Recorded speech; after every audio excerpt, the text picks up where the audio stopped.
કોઈનું નથી. શું લઈને આવ્યા હતા અને શું નહીં, આમાં મારું કહી શકાય એવું કશું છે જ નહીં. બૃહદારણ્યક ઉપનિષદમાં ઋષિ યાજ્ઞવલ્કે બહુ સુંદર ઉપદેશ આપે છે મૈત્રેયી ને ગાર્ગી, કે આપણે એમ સમજીએ કે આને પ્રેમ છે, મારા પ્રત્યેના લાગણી છે. ખોટી વાત છે. કોઈ આપણને પ્રેમ કરતું નથી. લોકો જે પ્રેમ કરે છે એવું આપણને લાગી રહ્યું છે, એ ખરેખર તો પોતાના સ્વાર્થને પ્રેમ કરતા હોય છે. કંઈક એમનું ઇન્વેસ્ટમેન્ટ છે આપણામાં, એને પ્રેમ કરે છે. પત્ની પતિને પ્રેમ નથી કરતી, એ મારો પતિ છે માટે પ્રેમ કરે છે. પતિ પત્નીને પ્રેમ નથી કરતો, એ મારી પત્ની છે માટે પ્રેમ કરે છે. આત્મનસ્તુ કામાય સર્વમ પ્રિયમ ભવતી, ઋષિ યાજ્ઞવલ્કે બૃહદારણ્યક ઉપનિષદમાં કહે છે. પોતાને માટે છે. આત્મનસ્તુ કામાય. જે ક્ષણે પત્નીને એમ લાગે કે પતિનું હવે મારા તરફ ધ્યાન નથી, એનો પ્રેમ બધો ઇવેપોરેટ અડધી મિનિટમાં થઈ જાય છે. કેમ? તારો પ્રેમ હતો, તું કર ને. ના, પણ હવે તો એમને કંઈક છે. તું શું કામ પ્રેમ? તારો પ્રેમ છે ને, રાખ. એવી રીતે પુરુષનું પણ, હું એક જ પક્ષની વાત નથી કરતો. तो तुम्हारा प्रेम किसके प्रति था? क्योंकि वो तुम्हारा था. એ માલિકી ભાવ હતો માટે પ્રેમ હતો. એ પ્રેમ નિષ્પક્ષ નહોતો. એ પ્રેમ નહોતો, મોહ હતો. તમે પકડી રાખ. એ તમારી પકડમાં જ્યાં સુધી હતો ત્યાં સુધી તમે પ્રેમનું નાટક કર્યું. અને એને બીજું કંઈ છે કે નહીં એ તો બીજા નંબરની વાત. તારા મનમાં શંકા આવી એટલે ગયું બધું. तो ये प्रेम था ही नहीं. आत्मनस्तु कामाय सर्वम प्रियम भवती. તમે માત્ર પ્રોજેક્ટ કરી હતી તમારી ઇમોશન્સ. સામા માણસ સાથે તમારે કોઈ સંબંધ નહોતો, સ્વાર્થ હતો માત્ર. તો પછી આ સંસારમાં મેં કરવા જેવું ખરું નથી. છતાં આપણે કરીએ એને કહેવાય માયા. મેં અરુ મોર તોર તે માયા. જેહી બસ કીન હે જીવન. તો એના બે પ્રકાર, વિદ્યા અને અવિદ્યા. એક દુષ્ટ અતિશય દુઃખ રૂપા, જા બસ જીવ પરા ભવકૂપ. એક છે તે અત્યંત દુષ્ટ છે, દુઃખરૂપ છે, જેને લીધે જીવ આ ભવ સંસારમાં પડ્યો છે, ભવકૂપમાં. એ અવિદ્યા છે. અને બીજી વિદ્યા, જેને લીધે આ બધું પ્રપંચ રચાય છે. પણ એ વિદ્યા પણ છે પ્રભુ પ્રેરિત, એને પોતાનું બળ નથી. માયાનો પરિચય આપ્યો. પછી બીજો ઉત્તર ભગવાને આપ્યો જ્ઞાનનો. જ્ઞાન શું છે? જ્ઞાન માન જહ એક હું નાહી, દેખ બ્રહ્મ સમાન સબ માહી. જ્ઞાન એટલે જ્યાં માન કે એવું કશું જ નથી. અહીંયા રેફરન્સ ગોસ્વામી તુલસીદાસજી આપણને આપી રહ્યા છે. ભગવદ્ ગીતાના 13મા અધ્યાયમાં પ્રભુ જે જ્ઞાનના લક્ષણો વર્ણવે છે, અમાનિત્વમ, અદંભિત્વમ, અહિંસા, ક્ષાંતિરાર્જવમ, આચાર્યોપાસનમ, શૌચમ, સ્થૈર્યમાત્મ. આ બધા લક્ષણો છે. માન વગેરે એટસેટ્રા, જહાં એક હું ના. જ્ઞાનનું પહેલું લક્ષણ ભાઈ, વ્યક્તિ અમાની બને, વ્યક્તિ સરળ બને. જેટલી માનની અપેક્ષા હશે ને, સમજી ચાલો એટલું અજ્ઞાન છે, એટલું અભિમાન છે.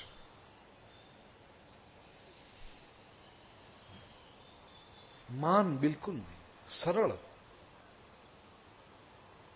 કોઈ દિવાલ નહીં આસપાસ.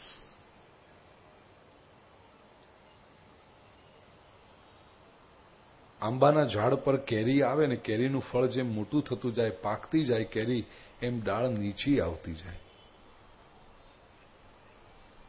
એવી રીતે જેટલું વ્યક્તિમાં જ્ઞાન આવતું જાય, જેટલો અનુભવથી સમૃદ્ધ થતો જાય, એટલો એ સરળ થતો જાય.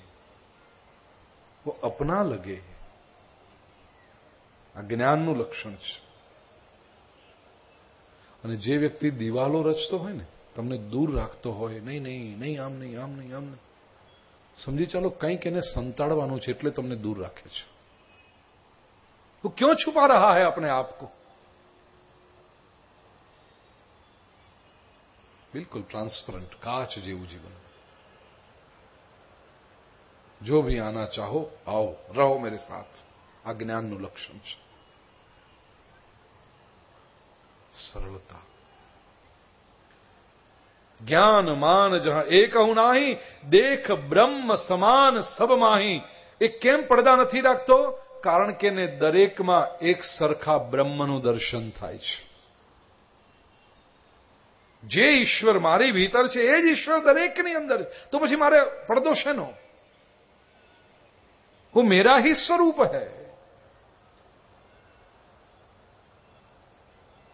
વિન્સ્ટન ચર્ચિલને મેં ગઈકાલે એક પરમ દિવસે કથામાં યાદ કર્યો તો ચર્ચિલના જીવનનો એક પ્રસંગ છે.